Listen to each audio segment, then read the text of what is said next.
The recent conviction of probation department officials, that is, former officials in federal court, has been widely portrayed as a story of politics over performance. But with much attention given to elected officials, questions remain about the quality of work in the department, especially when it comes to preventing new criminal offenses. That area has long been a concern of attorneys at the Boston Bar Association. Among them is our guest, a trial attorney with the firm Kahn Kavanaugh. She's also the association's treasurer and soon-to-be vice president. We'd like to welcome Carol Starkey. Thank you very much for being with us, Carol. Oh, thank you for having me. First of all, take us back by way of a baseline to where things were about 4 years ago, shortly after the Globe expose. We had this department that was growing, but we didn't know if it was doing much of an effective job.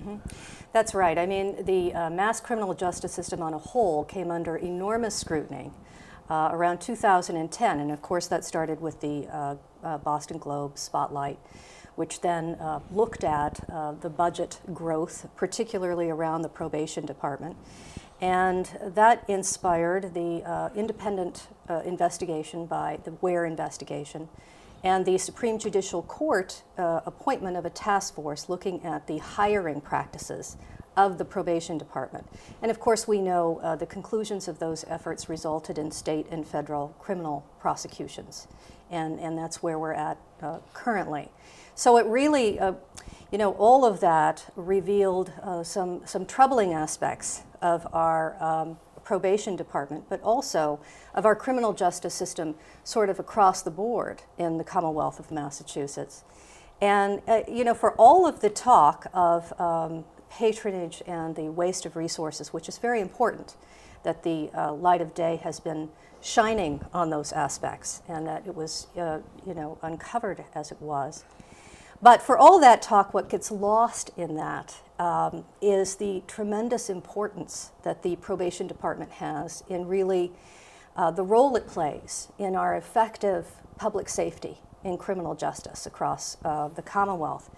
You know, Massachusetts was the first to have a probation department. It was really based on this idea of rehabilitation, of allowing people who were given their liberty and conditions placed on that liberty to have a chance to rehabilitate themselves if they committed a crime. So it's an enormously important aspect rooted in our criminal justice system. And you can imagine if the probation department and our probation officers are working at their most effective and efficient that they can, what it would do to save us not only on overcrowding in prisons, but in costs, because it would keep those people who are offending criminal violations, offenders, from reoffending. And recidivism, or people who are accused of a crime and then recommit a crime, is really one of our greatest challenges that we have, and the work ahead of us in the probation department. And there's been some great reforms, I think, in the last 4 years. What would you point to as something that shows promise? Well, you know, right after this all came to light, beginning in 2011, and I think across the board, our executive, our judiciary, and all of our branches of government really jumped in, as we do here in Massachusetts. We have a great deal of talent and a lot of great minds. And the legislature enacted a bill right away requiring written exams for probation officers and court officers, as you may know, and also the appointment of a court administrator, Harry Spence, to assist in not only managing those personnel, but in hiring those personnel. So we had the legislative reforms put in place pretty quickly, and they're just starting to dribble in and really be put into effect. But along with putting a lot of focus on making sure our hiring in the probation department is merit-based hiring, so that we have good people doing those jobs, that can do those jobs and do them effectively, that's really only speaking, Chris, to a part of the problem, because we have to be mindful of the operations of the probation department itself. We can have the greatest people there. If we don't give them the tools to do the job well, we're still kind of in the same pickle. And so this really requires us to step back and look at how probation has done the job in the past. I mean, I've been doing this for 26 years, 13 years as a prosecutor, 14 years as a defense lawyer. I've seen both sides of the coin. And one of the things that other states have done that we need to do more of is a risk assessment right at the start of an offender's experience in our system, which we don't quite do effectively right now. And that means this. It means looking at an offender the minute they walk into that courtroom and assessing what their risks are for reoffending, looking to see if they've got an alcohol or drug problem, if they're a victim of domestic violence, if they have other, lacking in job skills, those kinds of things, so that a judge can properly fashion conditions of probation, working in concert with probation officers to get those offenders in the right programs to really help them rehabilitate or hopefully not reoffend and be back before the court again in another year or two. So that's the goal, and that risk assessment means having probation, who are the eyes and ears of the court, really working to first target the high-risk offenders within their population. And right now we have sort of a cookie cutter, everyone gets the same who comes before the court, supervision of probation. Not necessarily, but pretty much. Instead of looking at our offender population and really targeting those who are at high risk, we're sort of giving them the same supervision, same programs, or no supervision at all. And so if we can target those high offenders and we can really assess their risks, then that brings us into step 2, and that's getting us programs that we can give probation officers to get those offenders into that will really help them speak to those. What about the program at Roxbury Municipal Court, the choice program with more attention to things like education, job training, even exposure to literature? Yes, that's a great program, and I'm glad you brought it up. It's a good example. Judge Robert Tochka of Roxbury Boston Municipal Court.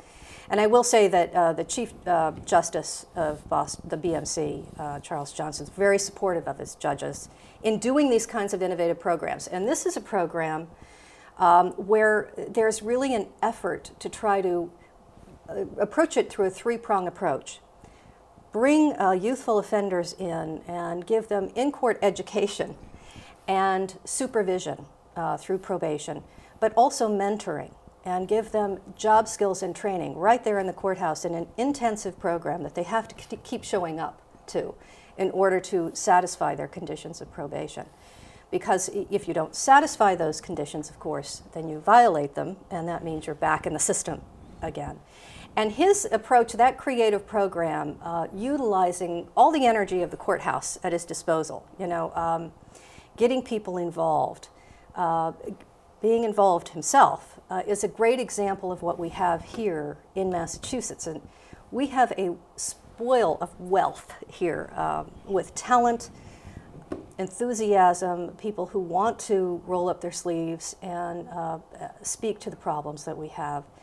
And it's just giving them the foundation and the groundwork to do that, and we have just a little time, but if you want to unleash that kind of innovation and flexibility, what's the best way to control probation? Is it through judges or through what we had until recently, this bureaucrat who was more beholden to legislators than judges?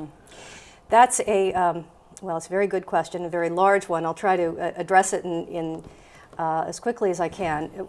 You speak to another challenge we have here in Massachusetts, which is in our criminal justice system, we really have 4 distinct agencies. We don't just have parole. Which is also a data problem. Right, that's right. We don't just have the probation, we have the Department of Corrections, the parole board, then we have 14 sheriffs throughout the Commonwealth. And one of the challenges we have is getting all of these agencies in a collaborative effort so that they communicate with their data and we can work together, because we can't ask the question of why something went wrong, why an offender failed on probation, if we can't assess our data and we're not speaking the same language. So that's yet another challenge, I think, that's ahead of us that we have.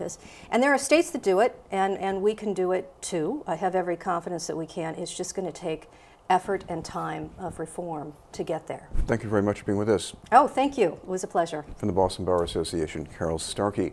We'll have more news in just a moment.